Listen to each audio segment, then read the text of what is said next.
It sounds like you kind of changed some of your training techniques, at least maybe got out a little more and decided, hey, you know what, let me get some other influences. Had you done that in the past where, all of a sudden you're working with American Top Team? Well, I've done that in the past, yeah. Okay. I used to work with guys, a lot of different guys. I've worked with a lot of different camps, but we've been working with AK for a while. And the thing with that is we went out, John was doing something with American Top Team, Hackerman, and we went out there and worked with, while I was out there for a week doing stuff, I worked with Howard Davis. And we liked some of the stuff he was doing, so John talked to him, and we talked about working with Howard Davis and bringing him out, working on some defense stuff, and some footwork stuff. So, and I really like it. I think I noticed a few things. Doing a few things a little different, but nothing huge. But it's I think the little small things really make a difference. Yeah.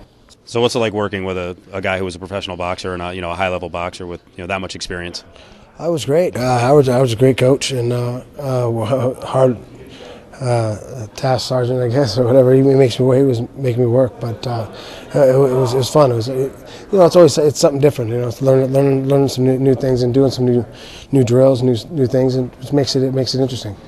Kind of interesting. I was going to say it's kind of interesting working with someone who kind of doesn't care who you are.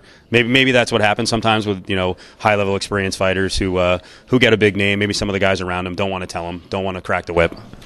Yeah, and that's a nice thing. I got him, and that's the thing I did for wrestling. I brought in Sam Henson.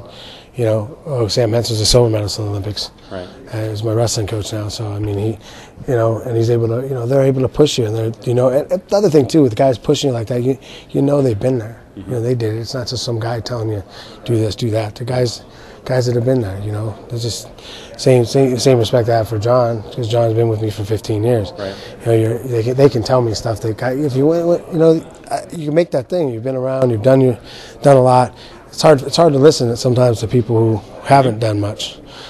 So the biggest thing we see, as outsiders, and we're not in the cage, so we don't know what the hell's going on in there, but from the outside, it kind of looked like some of the elements of your game disappeared, in terms of even threatening a takedown, or especially the kicks.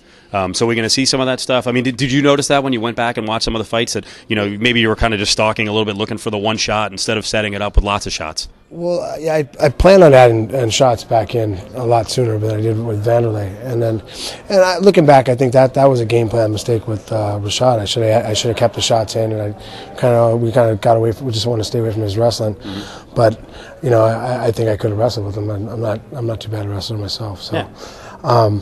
But yeah, we've been mixing everything up more. I think that's something I got away from that I used to always do. I mean, I always did. If you look back, I used to take shots. I took guys down. Mm-hmm. So it's not something new for me to do. It's just getting back to something I used to do.